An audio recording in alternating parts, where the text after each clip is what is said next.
L'Espagne va jouer son dernier match de groupe face à l'Uruguay de Marcelo Bielsa, ce qui nous annonce un match explosif. Avant de commencer, je tourne cette vidéo avec le micro et le casque.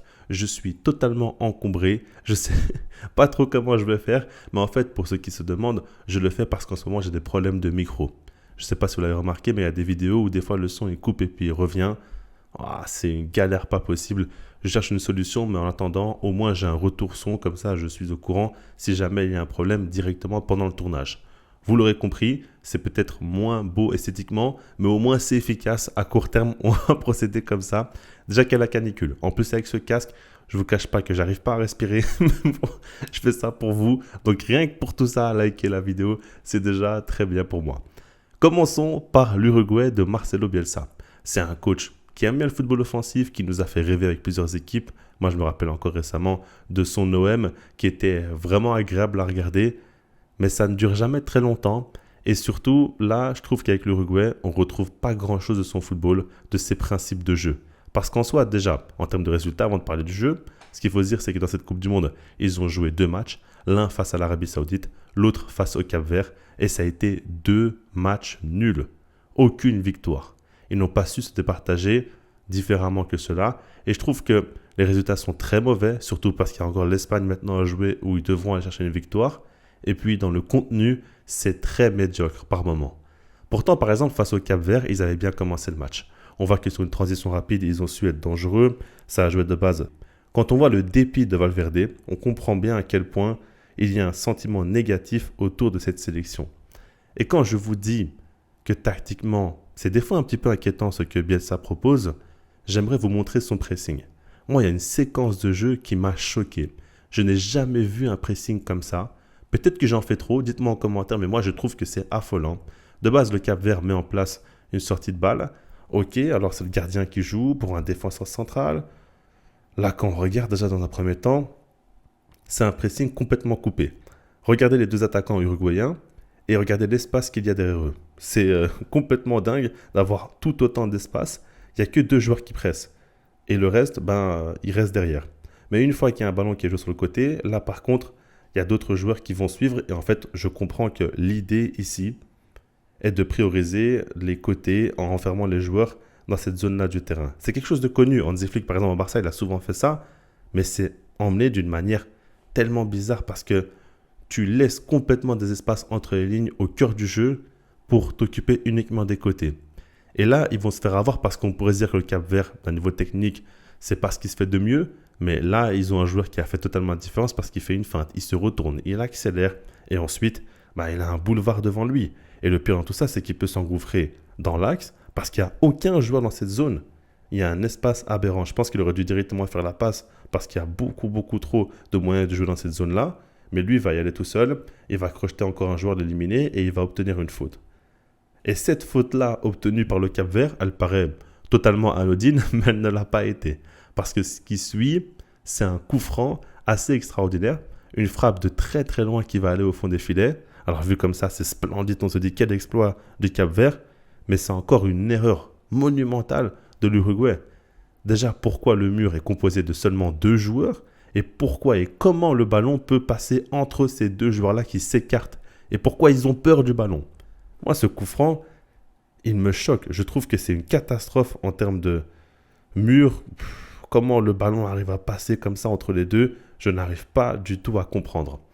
Et là, vous aurez vu beaucoup de choses. Vous avez vu un pressing qui a été défaillant. On a vu l'axe qui est complètement abandonné. S'ils font ça face à l'Espagne, alors là, bonne chance à eux. Et en plus, un mur qui est très mauvais. Et l'action encore précédente, on avait vu aussi Valverde dépité. On sent quand même qu'il y a pas mal de choses qui ne vont pas. Maintenant, ils arrivent à être dangereux et d'une manière très spécifique. Quand je vous dis que ce n'est pas un football champagne, je n'étais pas en train de vous mentir. Ils vont être dangereux grâce à une touche. Oui, ils misent beaucoup là-dessus aussi. Une touche directement qui va être jouée pour tenter une tête, c'est repoussé par la défense du Cap-Vert. Ensuite, c'est Federico Valverde qui va tenter directement une reprise de volée pour essayer de marquer. Mais le ballon va fuser, il va passer tout à fait au-dessus. Et regardez encore une fois le dépit du joueur. Ce que je trouve problématique, c'est qu'on parle ici d'une équipe qui mise d'abord sur une touche pour essayer de marquer de la tête. Il n'y arrive pas. Et ensuite, ça mise sur le second ballon pour envoyer un pétard tout de suite. Mais c'est vraiment un football à l'ancienne. C'est un football où il n'y a pas de combinaison, il n'y a pas de jeu. C'est juste, voilà, on balance le ballon dans la surface et dès qu'elle arrive dans les pieds ou sur la tête d'un joueur, il faut tenter de marquer directement. Vous voyez ce que je veux dire? C'est très pauvre. Et ça me fait mal de voir Bielsa proposer aussi peu de football parce que de base, c'est un coach que j'apprécie beaucoup. Et dans son football, il y a énormément de centres. C'est un truc que j'ai remarqué, ça se joue beaucoup, beaucoup là-dessus. Là, par exemple, sur le côté gauche, c'est une passe en retrait, ensuite suivi d'un centre directement. Et là, c'est un joueur du Cap-Vert qui fait une tête vers son propre but. Il va toucher son poteau. Et ensuite, l'Uruguay a de la chance parce qu'il y a un joueur qui va réussir à jaillir et marquer à ce moment-là. Mais vous le voyez, c'est pas séduisant, c'est pas fou. C'est juste l'Uruguay qui a balancé un ballon dans la surface. Le Cap-Vert a mal défendu sur cette action-là. Et au final, ça a souri à l'Uruguay. Mais il n'y a pas de jeu, encore une fois, il n'y a rien. Et je suis désolé, moi, j'ai pas envie de faire une vidéo pour tirer sur eux. Si jamais il y a des Uruguayens qui regardent la vidéo, je suis désolé pour vous, encore une fois. Hein. Mais en termes de football, la proposition, elle est très, très faible. Il n'y a pas grand-chose. Et moi qui suis un passionné de tactique, de football, de jeu offensif, tout ça, je ne vois pas grand-chose en regardant l'Uruguay. Et il y a eu un deuxième but où, encore une fois, bon, là c'est déjà mieux construit, mais c'est à peu près le même principe. Si on balance le ballon dans la surface. C'est une longue passe d'Ugarte qui va ouvrir le jeu avec une remise de la tête et un plat du pied dans la surface pour réussir à marquer. Cette fois-ci, ils ont été précis. Il y a au moins la remise avant de frapper, donc c'est pas on balance le ballon comme ça.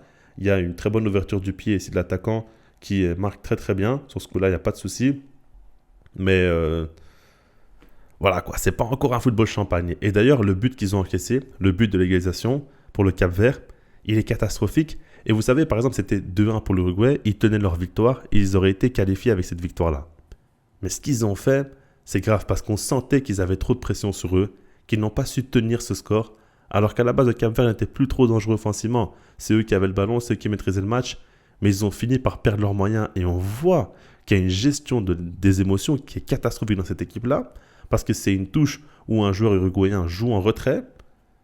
Ok, bon, il y a un joueur qui est sous pression rapidement, il dégage la balle, et je pense qu'il exagère un petit peu trop cette situation-là. On voit que le ballon n'est pas du tout bien donné, mais pourquoi le gardien sort? Parce que c'est pas que le ballon est mal donné que forcément il y aura but. S'il reste dans sa cage, il peut faire la différence. Et puis il y a encore quand même 2 retours défensifs. Maintenant, il sort et il rate complètement sa sortie, ce qui fait que le joueur du Cap-Vert récupère le ballon et ensuite il fait un enchaînement, il va frapper dans la cage qui est vide et il va réussir à marquer. Mais quelle sortie catastrophique à ce moment-là! Pourquoi il sort dans ce timing aussi mauvais? Il n'avait pas anticipé du tout. Il a juste voulu sauver les meubles, mais il a empiré la situation et après, il y a un but.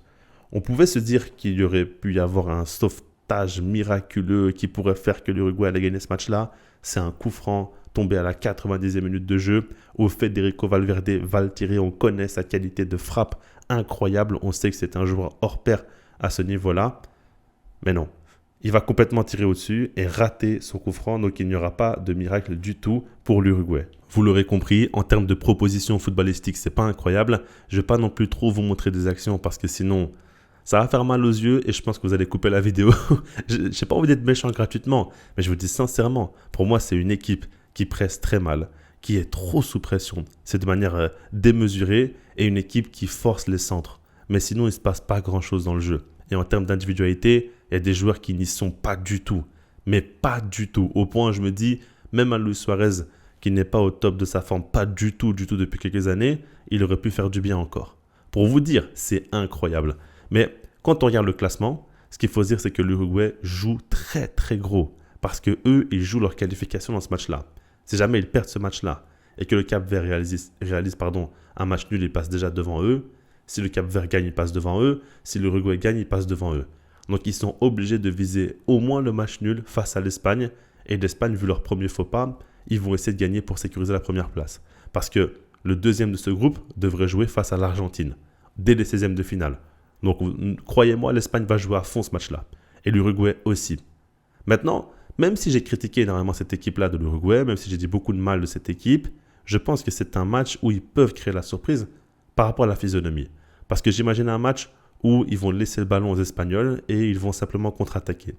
Ils ont des fusées, comme notamment Federico Valverde qui court à 10 000, même si je l'ai critiqué, même si pour l'instant il fait un début de tournoi catastrophique, il pourrait se rattraper et c'est un joueur de grand match, donc il pourrait potentiellement se réveiller et sortir une grande prestation pour sauver son pays. C'est pas impossible en soi, Mais ça risque d'être compliqué parce que côté espagnol, ils ont fait le plein de confiance face à l'Arabie Saoudite. Ils ont gagné très largement sous le score de 4-0 avec un match qui a été plié en 45 minutes, mais totalement plié. Ils ont même pu faire sortir leurs meilleurs joueurs.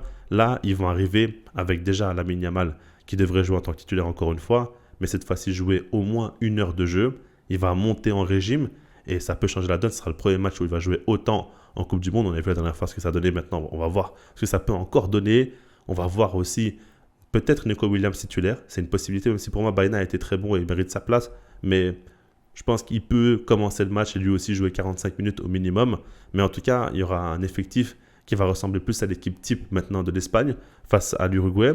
Il y a deux dynamiques opposées où les Uruguayens sont dans une dynamique très négative et les Espagnols sont dans une dynamique très positive où ils montent en puissance et désormais ils veulent confirmer, ils veulent passer à l'étape supérieure. Et face à cette équipe-là qui doute énormément, je me dis ils ont toutes les cartes en main pour faire très très mal, pour réaliser un grand match. Et je ne vois pas un scénario différent d'un match où l'Espagne met un gros score à l'Uruguay. L'Uruguay qui est sur un fil jusqu'à présent, qui va très très mal, qui défend pas très bien, qui attaque pas très bien, qui est très fébrile. Je me dis l'Espagne peut s'amuser de tout cela et réussir un gros score. Parce que l'Uruguay ne pourra pas uniquement défendre. Ils vont prendre des risques aussi. Et avec les espaces qu'ils vont laisser avec leur pressing complètement coupé en deux, je ne sais pas comment ils vont faire. Ok, le football, c'est un sport où il y a beaucoup de surprises. On ne sait jamais ce qui peut se passer. Mais pour moi, ce match-up entre l'Espagne et l'Uruguay, il est totalement à l'avantage des Espagnols. Et je ne vois pas un monde où il se passe autre chose qu'une victoire écrasante de l'Espagne. Bien sûr, s'il y a un carton rouge dès le début de match, s'il y a des faits de jeu incroyables, si le gardien Muslera qui fait un début de compétition catastrophique d'ailleurs lui aussi, et je suis à charge, pour ceux qui ne suivent pas cette équipe, vous allez peut-être croire que je suis difficile, je suis dur, mais c'est pas vrai. Je dis sincèrement la vérité, et quand je combine tout ça, je me dis oui, il y a tous les atouts pour que l'Espagne réalise un grand match, et en plus de ça, ce premier faux pas là face au Cap-Vert, déjà il a mieux vieilli parce que le Cap-Vert a encore créé un exploit, mais ça a permis à l'Espagne maintenant de jouer ses matchs à fond. Cette deuxième place doit être absolument évitée. Et par rapport à ça, ils peuvent vraiment essayer de se rassurer et de réaliser un grand match. Et avec une belle victoire ici, ils vont vraiment faire le plein de confiance, éviter l'Argentine en 16e de finale. Tout serait aligné et à ce moment-là, ce serait parfait pour eux. La pression sera énorme, mais côté espagnol, elle est moindre. C'est plutôt côté uruguay. Donc, encore une fois, il y a des joueurs impactants côté uruguay potentiellement qui pourront l'être. Il y a des joueurs très dangereux côté Espagne. Pour moi, le tour est vite fait. C'est une vidéo avant-match où, pour moi, c'est très déséquilibré. C'est l'une des affiches les plus déséquilibrées. Et vous savez, ce qui est intéressant, c'est que souvent, quand on parle comme ça, c'est des mots qui retombent sur nous-mêmes. Et j'imagine déjà des gens dire « Ah, voilà, vous avez vu comment Bartok, il était confiant. Au final, l'Espagne s'est fait taper par l'Uruguay de Federico Valverde qui a fait un grand match, tout ça. » J'imagine déjà des trucs comme ça. Mais dans ma tête, il y a vraiment plus de possibilités que ça se passe. Et je ne suis pas du genre à être aussi confiant. Si je le suis tout autant, c'est que j'ai vu les deux matchs de l'Uruguay et j'ai vu une production extrêmement faible. J'ai vu un coach qui perd ses moyens totalement, qui a avoué lui-même qu'il a extrêmement peur de perdre, mais pas assez d'envie de gagner.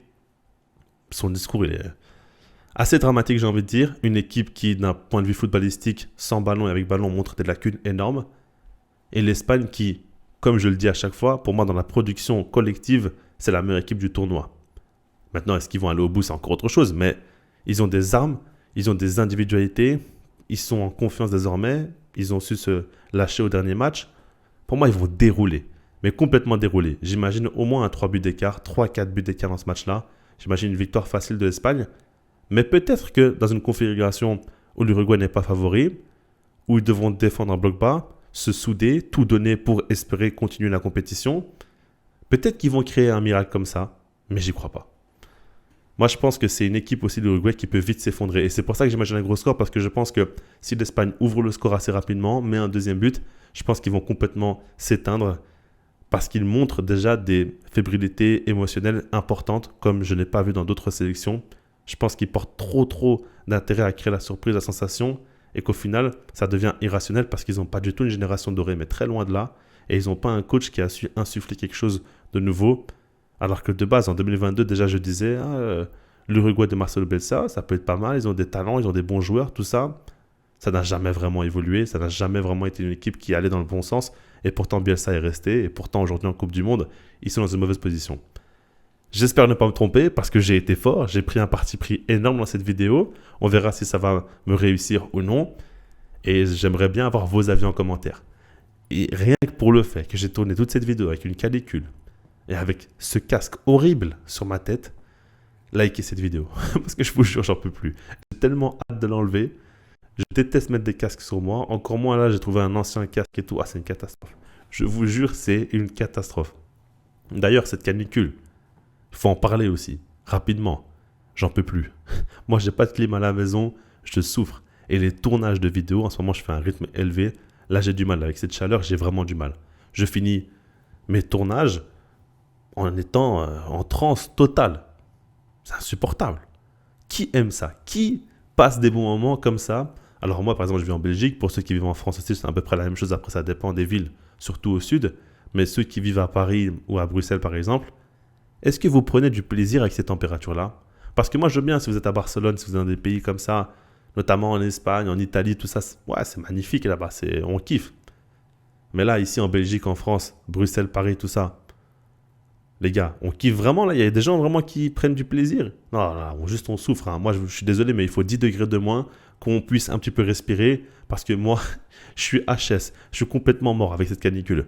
En tout cas, moi, dites-moi, pardon, si vous êtes encore vivant. Ça m'intéresse de le savoir en commentaire. Likez, abonnez-vous, partagez. Et puis sinon, moi, je vous dis peace.